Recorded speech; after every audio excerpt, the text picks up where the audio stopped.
Hey girl, yes, you. You are seen, you are loved, and you were made for more. Created especially for teen girls, chart-topping Christian artist Ann Wilson invites you to her 40-day devotional, Hey Girl, through honest stories, scripture, and journal prompts. Ann talks about real struggles, comparison, insecurity, doubt, and faith, reminding you that God is always near and fighting for you. Hey Girl, from K-Love Books. Get your copy today at klove.com/books.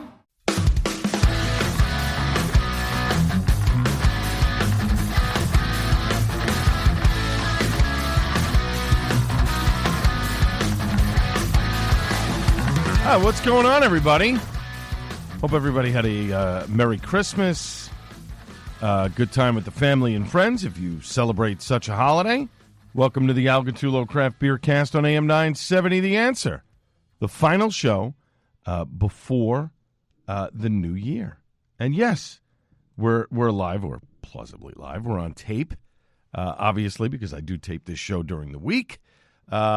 But I'm actually off on vacation. I've been off since Christmas Eve, so I put some shows in the can, and I hope that you enjoy them. And, of course, they are new, so it's not as if, they're a best of or whatever. But, nice to be here with you, and hope you're enjoying, whatever you're doing over the holiday time. Maybe you got time off. Maybe you're relaxing with family and friends. Maybe you're just relaxing by yourself. Nothing wrong with that either. And you're listening to this program, whenever or wherever you listen to it, I thank you for that. Coming up in 10 minutes, Jim King and Issac Boucher from Skinny Flowers Brewing in Oceanport, New Jersey, located right inside of Fort Monmouth, will join me on the program. Jim's the co-owner. Issac is the head brewer. They just opened over the summer. Lots to get into with both of them. It all starts in just about 10 minutes from now. But we, of course, have beer news to get to. So let's dive right into it, shall we? The kickoff for New York City Brewed, where New York City Beer Week kicks off, will be taking place Saturday, February 21st of next year. It is 1 till 5:30. The VIP session starts at 1 o'clock. General admission doors are at 2, and it goes till 5:30. It's a 21 and over event. Join them in person for an unforgettable afternoon hosted by the New York City Brewers Guild. Opening Bash is the annual celebration to kick off New York City Beer Week. They're in a new venue this year. It's no longer Industry City, which it's been the last several years. They are back in North Brooklyn. Get your tickets early. Plan your day with great company, delicious brews, good vibes all around. Whether you're a craft beer fan or just looking to have fun, the event's got you covered. Come ready to celebrate, mingle, and enjoy the best our New York brewing scene has to offer. They will have more details, including participating breweries and beer styles to follow, so stay tuned for that. Their Instagram will have regular updates on this. The event is being held at the Brooklyn Monarch, which is 23 Meadow Street in Brooklyn. It's in the Williamsburg section of Brooklyn. So no more Industry City. A little surprising. I liked Industry City the last couple of years. I'm assuming they couldn't work out a deal with the vendor. Or the venue that, obviously that owns Industry City, but Industry City, great place. The Brooklyn Monarch is more of a theater style type of event, so it'll be interesting to see how they do this here on the 21st. I'm assuming they are going to keep the same theme as they did last year, where it was just New York breweries. Last year was the first year that they did this. Before that, it was they would have guest breweries and stuff. Maybe that's coming back, and they're bringing back some friends. I don't know. We'll get into it all. Early January, we'll have Ann Riley on the program to discuss. Now, here's something that is interesting. If you are going out for New Year's Eve celebration, I'm excited about New York City Beer Week, and here's why. First off, they're holding it the week before my wedding anniversary, which is great. So now I don't have to spend my wedding anniversary weekend drinking at a beer event. I can go away with my wife for the weekend if I want. We can do things. I'll probably take off or whatever. But it's good to know that it's the weekend before. So I'm happy about that. If you're planning to do any sort of New Year's Eve partying and drinking, and you're in particular cities, Molson Coors is partnering with local mass transit to return its free rides program to 7 cities so you can ring in the new year safely. Now listen to this. Coors Light is sponsoring rides in Denver, Dallas, and Phoenix. Miller Lite is supporting in Milwaukee, Charlotte, and Washington, D.C. In Chicago, Miller High Life is the sponsoring brand this year. So those cities, Denver, Dallas, Phoenix, Milwaukee, Charlotte, Washington, D.C., and Chicago, they'll be sponsoring rides. They've been doing this since 1988, so close to 40 years. The Free Rides program has been a cornerstone of Molson Coors' commitment to promoting responsible celebrations. Through collaborative efforts with local mass transit, the program has extended fare free rides to more than 8 million individuals across the United States. So they will be offering free New Year's Eve rides on December 31st into January 1st. In Charlotte, which is sponsored by Miller Lite, the time is from 5 a.m. to 2 a.m. So 5 a.m. on New Year's Eve to 2 a.m. January 1. They'll be using the Charlotte Area Transit System, bus, light rail, and streetcar network. In Chicago, which is sponsored by Miller High Life, that's from 10 p.m. New Year's Eve into 4 a.m. New Year's Day. The Chicago Transit Authority train and bus lines will be free from Miller High Life. Dallas, which is sponsored by Coors Light, it is free for the first 10,500 riders. It'll be 6 p.m. to end of service, so I guess it doesn't run 24 hours. This will be on the Dallas Area Rapid Transit, local bus, rail, Tray commuter rail service, GoLink on-demand service, and paratransit service. For the free fare, you will download the DART GoPass app and enter code CoorsNYE25. That's CoorsNYE25. In Denver, sponsored by Coors Light, it'll be from 7 at night on New Year's Eve till 7 a.m. The Regional Transportation District, all the bus and rail lines on there. In Milwaukee, sponsored by Miller Lite, it's 8 p.m. until the end of service, with extended service available on several major routes until 4 a.m. That's the Milwaukee County Transit System, the buses and rapid transit line. In Phoenix, which is sponsored by Coors Light, 7 p.m. New Year's Eve to 2 a.m. or end of service. That's the Valley Metro Regional Public Transportation Authority. Buses, rail lines, and ADA dial-a-ride service is sponsored. And then finally in Washington, D.C., sponsored by Miller Lite, from 11 p.m. New Year's Eve till 1:59 a.m. 2 hours? That's it? Wow. Washington Metropolitan Area Transit Authority rail bus or the para transit. Holiday party goers encouraged to plan their free ride before the countdown to midnight begins. Riders can visit their local public transit website to review transit routes and make arrangements for their journey into 2026. That's awesome. Okay? If you're in those cities that you can get a free ride back and forth to wherever you're going, I think that's fantastic. Because, again, drink responsibly. We go to a friend's house for New Year's Eve. We've been doing it for a long time now. And it's local. It's, literally 6 minutes from our house. My wife doesn't really drink anymore, so she'll probably be the one driving. I'm not going to imbibe that much, but at least we have, there's a responsible driver. And you know what the bottom line is? If both my wife and I were indulging, my son doesn't drink, he'd drive, or we get a lift. Plain and simple. Folks, rideshare is your friend on New Year's Eve. Don't be stupid. Rideshare is your friend no matter what when you're drinking. Drink responsibly. If you know you've had a few too many drinks, put the keys down, leave the car where it is, get a rideshare home. You can always pick up the car the next day. It's the running joke with friends. It's not really a joke, but do you want to spend, $40, $50 to get home on a Lyft? Or do you want to spend $10,000 having to fight a DWI? Or worse, you end up killing somebody and you end up going to jail for a considerable period of time. That's the bottom line. All right, Funky Buddha is having their Maple Bacon Coffee Porter Festival. That's on Saturday, January 31st. As soon as they reveal all the beers and stuff, we will get that to you. Cigar City, Hunapoo Day will be Friday, March 13th. Icarus Brewing is doing their 9th anniversary weekend, January 16th through the 18th. Brewsology will be back at the Liberty Science Center on Saturday, March 14th from 7 to 11 p.m. 7 to 8 is the VIP hour. 8 to 11 is the general admission. The admission includes unlimited beer samples with inclusive access to the center's exhibits, stage demonstrations, and a few fun surprises. Brewsology.com/Jersey City. I don't think I'll be going to this event just because I enjoyed it the first couple times I was there, but not sure if I want to spend the money again because I would definitely do the VIP as opposed to the general admission. It's just, you get an hour to roam around unencumbered, let's put it that way. Big Brew. Get your tickets for Big Brew. It's their 15th anniversary. It makes a great, post-Christmas present. Maybe you forgot. Maybe you're doing a friends gathering or something. $60. The pricing is available through January 2nd. So you have till January 2nd to get this, okay? $60 for VIP. General admission is $40. The prices will go up on January 3rd. It's 1 4-hour session. The VIP hour is noon to 1. The general admission is 1 to 5. Music by Mr. Lovejoy. It's a fantastic event. BigBrewNJ.com. It's local New Jersey brews. It's national brews. It's a lot of fun.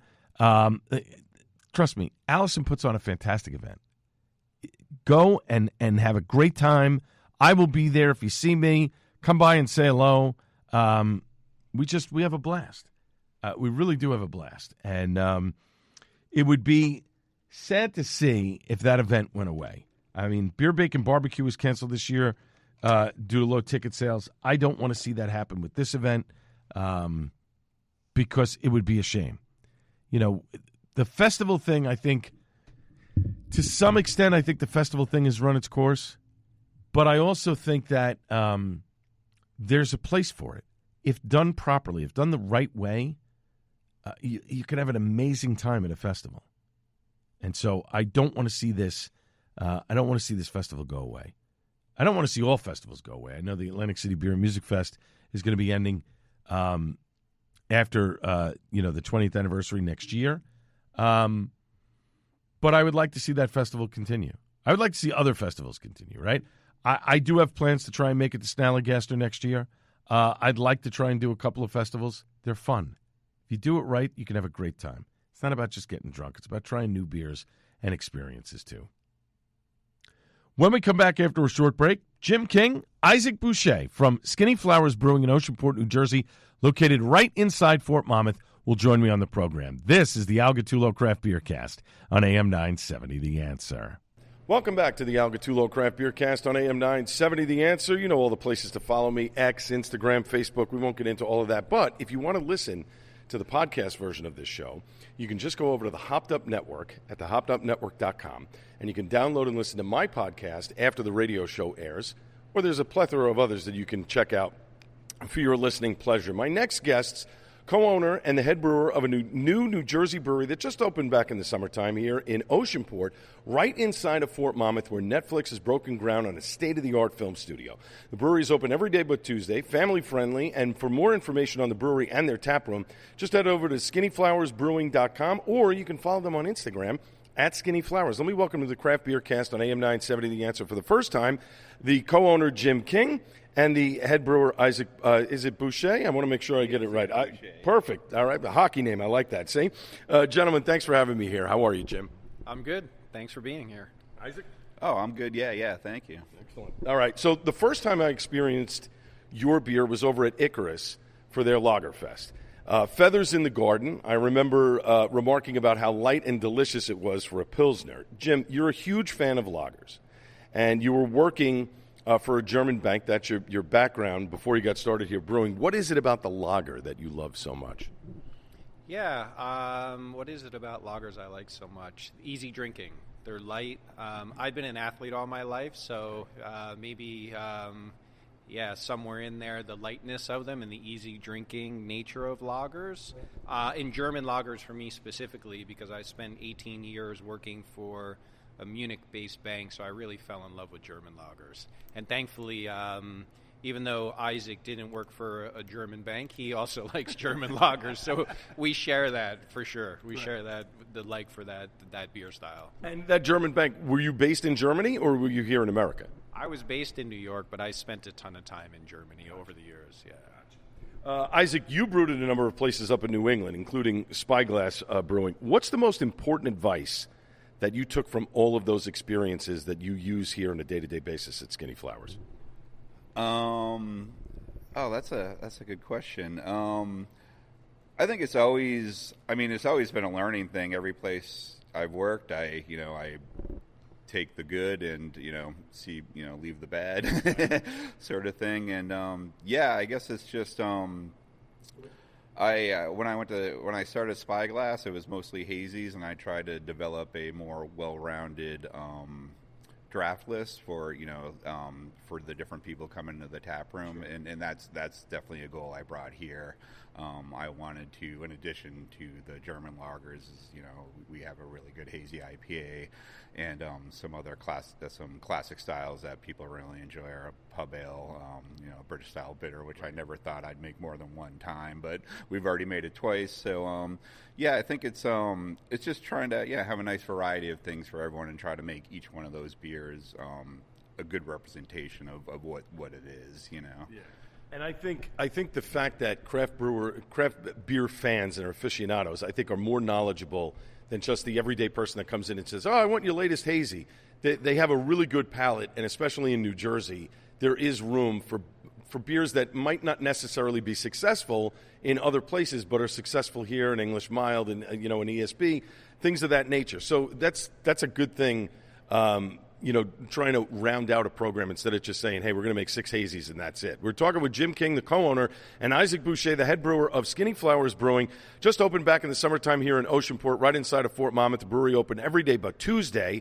SkinnyFlowersBrewing.com is the website, or you can follow them on Instagram at SkinnyFlowers. We're here on the Al Gattullo Craft Beer Cast on AM 970 The Answer. Now, there is a story behind the name of the brewery. Jim, would you tell the story to the listeners of how you came up with the name Skinny Flowers? Well, sure.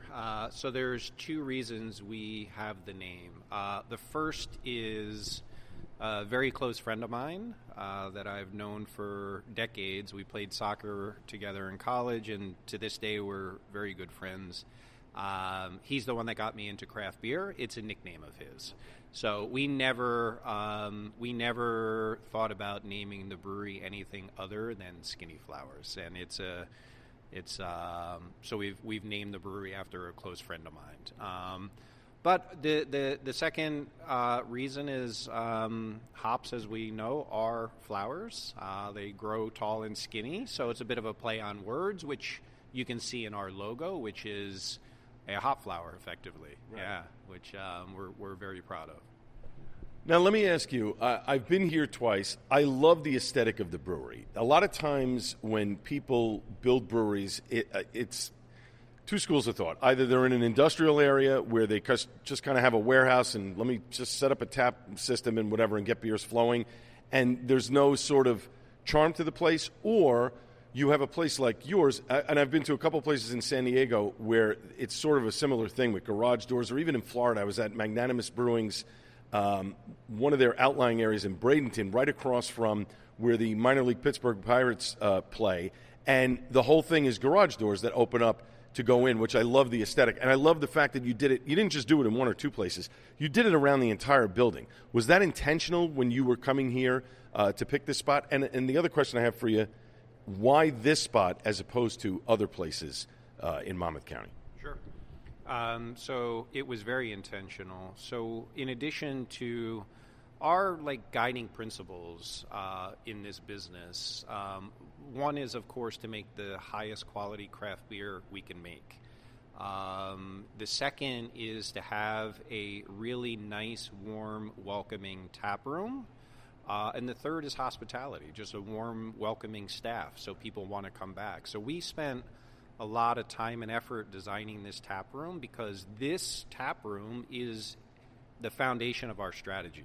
We want to be in the hospitality business. We want to enjoy our time with our customers, and we want our customers to want to come back. And to want to come back, they need to like our beer, they need to like our tap room, and they need to like how they're treated when they're here. So designing this tap room was critically important to us, and the open air nature of it with 6 garage doors was a key piece of it, for sure. Yeah. I mean, I just love it. I love that you come in, there's a couch at the far end, and you can kind of just sit and relax if you want to have a beer. Tables all over with community space to get people to interact with one another, which is something that you don't really see in a lot of breweries. I think one of the ones that strikes me is Wild East in Brooklyn, where their bar is actually a horseshoe, so it allows you to talk with the beer tender, but it also allows you to talk to other people, whether it's sitting right next to you or across from you. And then you have this large space here that's sort of closed off that you can have parties in here and things of that nature where people can come around. And obviously with Netflix coming in and the build-out and people moving into the condos, my cousin lives right up the street, and she discovered you guys on your open that you guys were doing all of this. I love that, and I love the feel of that. You mentioned about community and stuff. How has the community responded so far in the early going? I mean, you guys have been open, 5 months, 6 months, just about? 4.5. So how has the community responded? Because when I came here, the last time I was here, you had a party going on in the other room. This place was packed, and it was a decent day, but people were Christmas shopping and things of that nature. So it was nice to see a full brewery. How has the community responded? We're super happy with how the community has responded. Our part of our strategy is to put our customers in the center of everything we do, which is back to trying to make the best beer we possibly can make, having a nice tap room, and having really nice, welcoming staff. So we've been super happy with the way we've been welcomed into this community. We're developing some friendships, which is, that's what you do. That's a goal of ours. We want to have a nice interaction with our customers and build our business around our customers and our community. It's been a foundational principle of ours from the start. We're talking with Jim King, the co-owner, and Issac Boucher, the head brewer of Skinny Flowers Brewing, that just opened back in the summertime here in Oceanport. Again, like he said, just about 5 months. Right inside of Fort Monmouth. The brewery open every day but Tuesday. They're family-friendly. For more info on the brewery and their tap room, you just head over to skinnyflowersbrewing.com, or you can follow them on Instagram at Skinny Flowers. We're here on the Algatulo Craft Beer Cast on AM 970 The Answer. We're going to take a quick break. When we come back, we've got more with Jim and Issac. I've got some Star Wars stuff to talk about with Issac because he's a big Star Wars fan. We'll get more into it with the beer and lots of other stuff coming up next on the Algatulo Craft Beer Cast on AM 970 The Answer. Welcome back to the Algatulo Craft Beer Cast on AM 970 The Answer. We're here at Skinny Flowers Brewing. We're talking with Jim King, the co-owner, and Issac Boucher, the head brewer, here at the brewery that just opened about 5 months ago in Oceanport, right inside of Fort Monmouth. And what's great is you've got Skinny Flowers here, you've got Bird's Mouth right down the road, two great breweries, and there's so much more that is coming in here in Fort Monmouth. You want to be here, not only for the beer and the hospitality, but the other stuff that's coming around it, and I just think it's awesome. SkinnyFlowersBrewing.com is the website for more information. You can follow them on Instagram as well at Skinny Flowers. Issac, Jim loves his lagers, and his wife, Liz, enjoys IPAs. We mentioned it before we started this show, or actually, we mentioned this during the interview. The style of beer that you enjoy brewing the most is lagers, or is it something else? Well, I have a little joke that, because, you hear that a lot as a brewer. It's like, what's your favorite thing to brew? And my joke is the easiest thing to brew. But but my favorite thing to drink is, I do enjoy lagers. A lot of our lagers and are lower ABV, and that's something else I've, over my time, doing this, really, and that's part also with the classic styles. Most of the classic styles I brew are, lower alcohol. So something where, getting back to community and stuff, you can get together with friends, you can have a couple of them and, still kind of go about your day and stuff like that. And that's what I really like to drink. And it's, lagers as well as, the classic styles that, I've been making here, those light, clean beers, like that's, where you can't hide behind that, right? And, Jim talks about us making good beer, and I really challenge that by making stuff where it has to be good. Otherwise it's going to, show that it's, those flaws will be evident. Yeah. So. And it's interesting because, when people make IPAs, if something goes wrong, you can always hide it with something else to kind of disguise it. When you're making a lager, it's got to be perfect, because if it's not, people are going to know that something's wrong. And you get people, well, it's this, whatever. No, that's not necessarily the case. Now, Jim, one of the things that struck me the first time I was here, and I was very impressed, you have a food option from another vendor where the entire transaction is done by the customer and payment goes directly to them and not you. No one in the state has come up with this idea. I've been doing the show for almost 10 years, and the big fight with Jersey was you can't serve food in breweries, which a lot of us find absurd. Your people are drinking, and you'd want them to have something to eat while they're here. It's basic. If you go to a bar and or a brew pub or something, you're getting food with it. So, how did you come up with this idea? Did you come up with this idea, or was it a vendor that came to you? And it seems as it's very successful. Yeah, I think, just taking a step back there. So a big attraction to this location, this specific location, is to be co-located with restaurants. Right. So like what Icarus did. Similar to what Icarus did, yeah. So there are 3 restaurants going into the building next to us. Okay. But because this is new construction, those restaurants opened after. They're not open yet. Right. So The first one opens later on this month, and then the others early next year. So us being co-located with food so that our customers have the option to eat while they're here by ordering at their table was critically important to us in our strategy. Sure. Because they're not open yet, we've worked with one of them to offer food here. And it's worked well. It's definitely worked well, but our strategy was to be co-located with those restaurants. So once those restaurants open, it's a whole nother level of hospitality and experience that our customers can have while sitting here enjoying a beer, watching a game, whatever it might be. They could have food brought right to their table in a very convenient way. Yeah, and I loved what Icarus did. What Jason did over there was really smart.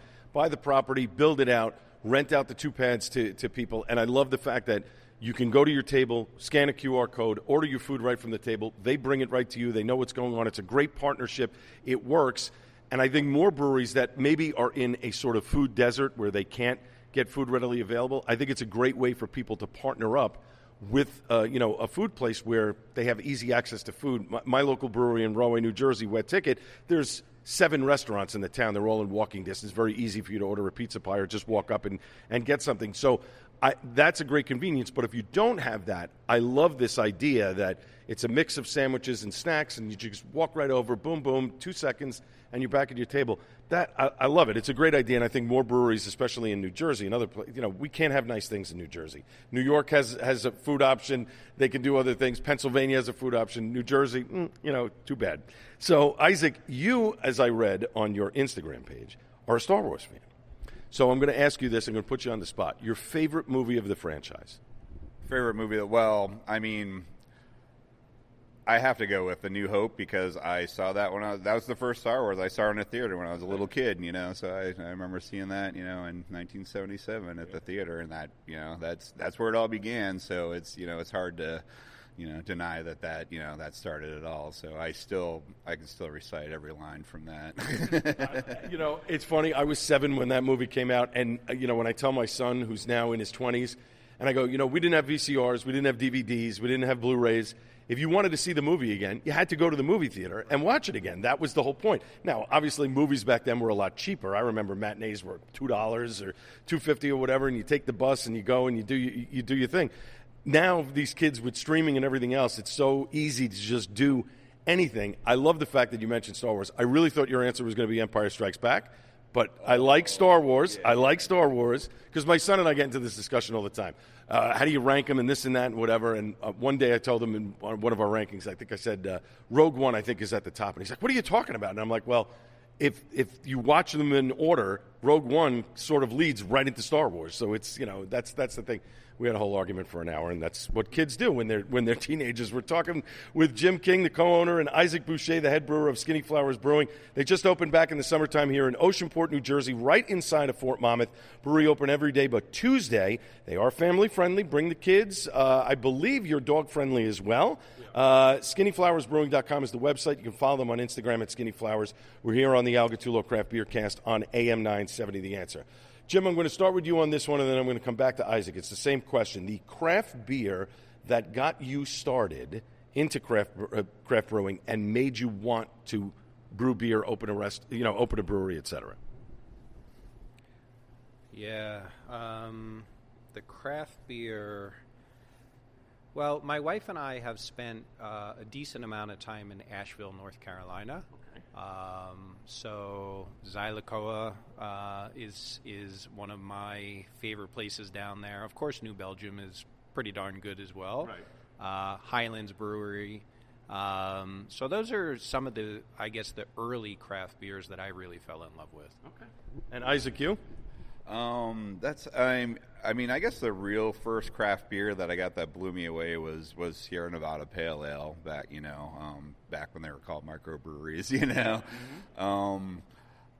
I don't know, it's outside. There's been some interesting stuff, but I've always been, since I've been a drinker, always interested in the non-macro beers. So I was just always interested in small breweries in general, and trying stuff, and that kind of led, to having an interest in home brewing and stuff, which rolled into, hey, people can do this for a living. Maybe I can, and Right. so yeah, it's I think Sierra. I remember Sierra Nevada, the pale ale, and I remember so being from New England, drinking a lot of Sam Adams. Mm-hmm. Boston Lager and Boston Ale in the early days. That was the OGs, and Honey Porter was another one that I really enjoyed from them. So those are they're definitely the earliest stuff, and that's what kind of got me on the quest for beer with flavor, as opposed to the macro stuff. Yeah, exactly. Totally get it. Jim, what made you decide to put down roots here in Monmouth County, and specifically in Fort Monmouth? You could have picked any place in Monmouth County. Was it because of the build out, or was it something else? Well, we've lived in this community, in this area, for quite some time, and we love this area. And we thought this was a really good area for a brewery.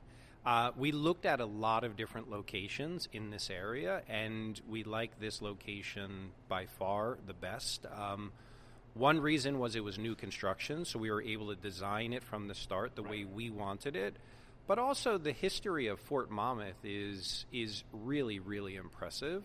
The redevelopment of Fort Monmouth is exciting, and being part of that redevelopment was a really exciting opportunity for us. And of course, the Netflix development is big, and it's exciting of what's happening around here. And this place will be a construction zone for several years, but at the same time, it's exciting to see what's developing and being built around here. And I would say we're also very keen and very focused on honoring the history of Fort Monmouth. So we've named several beers after the history of Fort Monmouth. And we also donate a portion of our proceeds to military veterans. We had an event here in November around Veterans Day to raise money for veterans, and that's a really important piece of community, is giving back to the community, and veterans are a key piece of our give back to the community. Right. And it ties in perfectly, obviously, with the fort being as it is. Finally, one piece of advice from each of you that you could give to someone who may be listening and thinking of starting their own brewery. Isaac, I'm going to start with you first. Don't do it. No.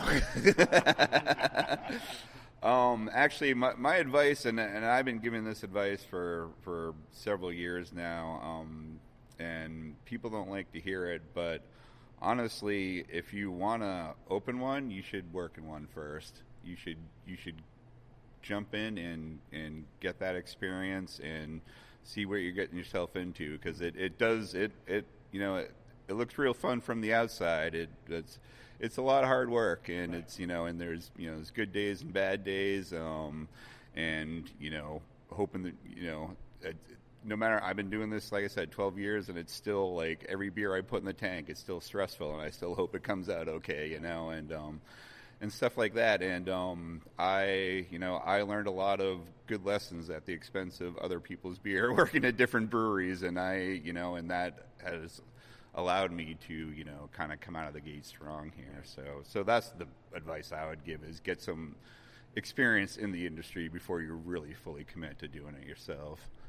I've asked that question 100 times over the almost 10 years. You're only the second person who has actually answered that way. Like, go work in a brewery first and see what it's like. You might not like what you see working in a brewery. That's great advice, Isaac. Jim, your take on that? No, I think it's a good answer, but I also I think my advice would be the same, irrespective of if it's a brewery or something else, is make sure you have a lot of passion for it, and be prepared to work really hard. Right. Because at the end of the day, hard work pays off, and hard work pays off, and we're working hard around here. Yeah.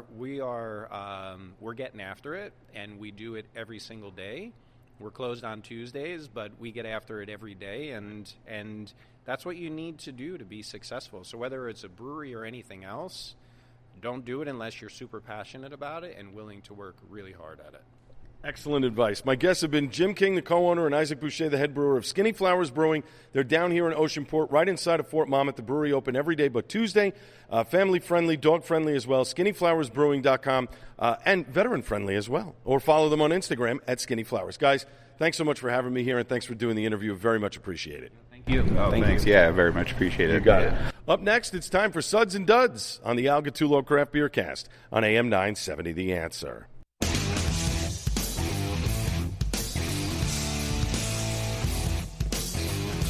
Final segment of the Al Gattullo Craft Beer Cast on AM 970. The Answer is always Suds and Duds, but this is going to be the final Suds and Duds. In the new year, we're going to do things a little differently. We're going to do 2 news segments right at the front, and then on the back end, we're going to do an interview of which will be 2 segments long, so about 20 minutes, so that we can really get more in-depth with breweries and brewery owners and things of that nature. I think it's a good way to do it. I like Suds and Duds, don't get me wrong, but I think it's run its course, and I've been struggling to come up with different ways of how to do it and what we should do about it, and I don't know. The editorial control rests solely with me, so I decided, you know what, that's it. We're going to do it this way, and there you go, and that's that. All right, so let's get started, right? And if you want, you can continue to follow me on Untappd, at Gattullo, Gattullo. I will certainly be posting stuff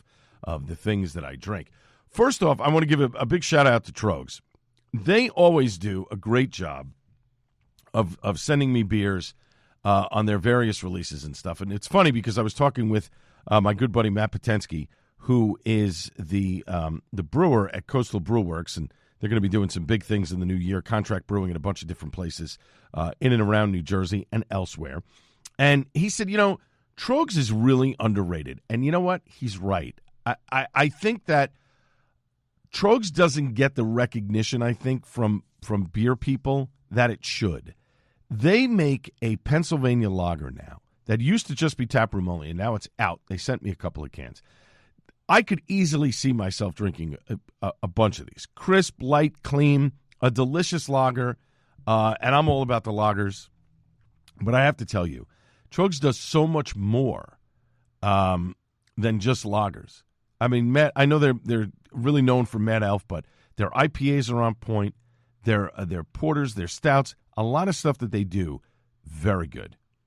And I really don't think they need to get a little bit more blown up next year in terms of notoriety and publicity, because they do a phenomenal job. They really do. And I've never been to the brewery itself out in Hershey, but I'm going to correct that in the new year and get out there. The 30-minute light IPA, which I had over at the Bowery Electric at the Dogfish Head Cream Magazine event for their Dirty 30 release, which was a take on a dirty martini. Thank you, Sam Calagione and Dogfish Head, for inviting me to the event. We had a fantastic time. It was a lot of fun. I had a little bit of the martini. I'm not a big dirty martini guy, so it wasn't my speed. Certainly, my good friend Rob Feeney, who is a big martini guy, said he liked it. Is certainly a change of pace. Now, he likes to make, obviously, his own. So he added a few more olives to it and a little bit more brine because he wanted it, more briny. But he said, as a one-off, you come home and you don't feel like making the cocktail and it's right there, it's a perfect cocktail. It really is. So kudos. Thanks, Rob, for the review on that. But I have to tell you, they had 30-minute IPA at Bowery Electric. I drank a couple of those because this, to me, with Dogfish, it's one of the best tailgate beers that you could possibly have. Or if you're looking you come home after a long day's work and you want to unwind, you want to have a beer, but you don't want something that's too over the top that's going to screw you up, this is the beer to have. The 30-minute light IPA is fantastic. Had a Grounded in the Stars by Foam over at Paragon Tap and Table. Nice citrus-forward IPA, dry on the finish, very enjoyable. I can't wait to get out to Foam in April. That's going to be a lot of fun. Night Owl by Screamin' Hill. This is their porter. Perfect on a cold night. Roasty and dry on the finish. Love it. The guys at the farm doing some fantastic stuff. Then I got together with some friends for the Christmas holiday. We hadn't done dinner in quite some time. So had the Sacred Profane, which Barrel Storm Distributing is just bringing in to the area. So I had their dark lager. It's a solid dark lager. Really good stuff. That kicked off the night. Then I had the Welcome to the Underworld by KCBC, the King County Brewers Collective. An excellent Helles lager. Crisp, really nice, well done. They had Root and Branch on tap, which this is what I love about Mike. He gets some really good stuff in. Trillium, Root and Branch. They had the test in with the collab with Twin Elephant. So Bloodless, this is version number 11 by Root and Branch. A banging hazy, really, really good. Then we all got to try a can of the All Puggle Everything. Solid collaboration with Monkish. You could taste the Monkish in this beer. You could taste that influence there, which a lot of times other halves IPAs are very green. This certainly was not. Really, really nice. Then I capped it off with a Nitro Stout by Lawson's Finest, which is it's a great beer. The Nitro Stout is excellent. I believe that comes in a can too from Lawson's Finest. So there you go. When I was at Skinny Flowers, I picked up a couple of beers from there and decided to dive into a couple. The Dunkel 18 is something that's new. It's just come out in the last couple of weeks over at Skinny Flowers. An absolutely delicious Dunkel. Bready, the way you want a lager to taste. Just really loving it. Issac Boucher has really dialed in on a lot of this stuff. And then the Gothic Elements, the coffee version by Skinny Flowers. This is a fantastic stout and strong, 11%. But I have to tell you, huge coffee hit on this. And you get the roastiness, you get the chocolate, you get the coffee, you get all those elements in there, and more of a dark chocolate kind of feeling to this. But I have to tell you, let it warm up. And even though it is an 11% beer, it didn't feel as boozy as I thought it was going to be, which is kind of cool. And maybe because I was sipping it slow, I was really taking my time, and I was watching Elf, just to put you in the mood. Watching a Christmas movie, watching Elf, a classic. But I was sipping it slowly on a Saturday night, just kind of easing into it. And as it warmed up, obviously the complexity of the flavors come out of it, but it didn't feel as boozy to me. And I can't really explain why. Maybe because I was sipping it so slow. You have a tendency sometimes you want to sip this as quick as possible. That's something you got to open and let it sit because it's really important. And then finally, I capped off my weekend last weekend by heading over to Stick Cigars in Rahway. And I was meeting up with the aforementioned Matt Potensky. He had some beers to drop off to me from Twin Elephant that he was kind enough to pick up. And he's in Palaeo right now for the next, week and a half or whatever. He's diving and doing all kinds of stuff. Really cool. They're going on a tour of World War II sites because if you remember Band of Brothers, the Pacific, a lot of the battles were fought in Palaeo. And so we met up. He says, listen, I'm dying for a cigar. You want to have a cigar? It's great. Let's meet over at Sticks. Great spot in Rahway. Really love what they do over there. It's fantastic. I'm not a member, but, you don't have to be. You can go in. You can buy a cigar, sit, boom, smoke one. You can bring your own. They do charge you a cutting fee. Totally understandable. But just a lot of fun. Great, nice, relaxed on a Sunday. So I brought, because I knew that Matt would appreciate this, and it's a crowler, so you got to share it with somebody. I mean, I could drink it on my own, but you got to share it with somebody. Variegated Vessel. This is the last can of Troon that I have that was sitting in my refrigerator for 9 months. Still drinking fantastic. The wood flavor from the Amberna wood is there. The vanilla is there. Just a delicious beer, and as it warmed up a little bit, even better. Really good stuff. And then Matt brought a couple of things. He picked up this when he was in New Hampshire. Ledge Brewing Company, the Country Mile, a Baltic Porter with apple brandy. And what a beautiful hit of the apple brandy. Got the apple in there. It was nice and smooth. Warmed up really nicely while he had the bottle sitting out for about a good half hour, 45 minutes. So it was just at the right temperature to drink it. Excellent beer. Thank you, Matt. And then a coconut and coffee, a barrel-aged cuvee by Fremont Brewing. Sweet with some slight bitterness, really nice flavors from the coconut and coffee. This was just a delicious beer to savor over and over again, sip after sip. So, Matt, I appreciate you bringing those beers because it was really nice and just paired up beautifully with a cigar from Sticks. And then I ended up smoking a Hoya de Monterey. In fact, I have to Let me punch up the picture of what I had. I think I took, yes, I did. I did take a picture of it. This is a Hoya de Monterey. This is a Cuban Epicure number 2. What a great smoke. And I have Joe Piscopo to thank for that, because he had gotten some cigars when he was down in the Caribbean, and he does not smoke cigars. He said, you know what, Al would love these. And they were a little dry. He said, they've just been sitting or whatever. Popped them right in my humidor. They snapped right back. Took about a week to get them rehydrated and get them to the right level where, it needed to be smoked. And I just said, you know what, we blew through the first cigar pretty quick, about an hour. And I just said, you know what, I got to have this. It's too good. So I definitely have to have this. So there you go. So I smoked that, and it was great. And I thank you for that, Joe Piscopo. We are done with the show. The final show of the new year, of 2025, excuse me. My thanks to everybody involved in the show. There's a lot of people to thank over the entire year. My chiropractor over at Family Chiropractic at Clark, Paragon Tap and Table, Wet Ticket, River Horse Brewing, all the sponsors that were on this program. We thank you for sponsoring the program. My guests, Jim King and Issac Boucher from Skinny Flowers Brewing in Oceanport, New Jersey. And, of course, last but not least, the great Buddy Watson. I will not be back on the Joe Piscopo Show until the new year, which will be on January 5th. There will be a new show next week on January 4th, so you definitely want to tune in. This is the Al Gattullo Craft Beer Cast on AM 970 The Answer. Happy New Year, and cheers, everybody.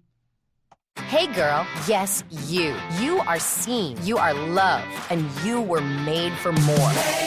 Created especially for teen girls, chart-topping Christian artist Ann Wilson invites you to her 40-day devotional, Hey Girl, through honest stories, scripture, and journal prompts. Ann talks about real struggles, comparison, insecurity, doubt, and faith, reminding you that God is always near and fighting for you. Hey Girl, from K-Love Books. Get your copy today at klove.com/books.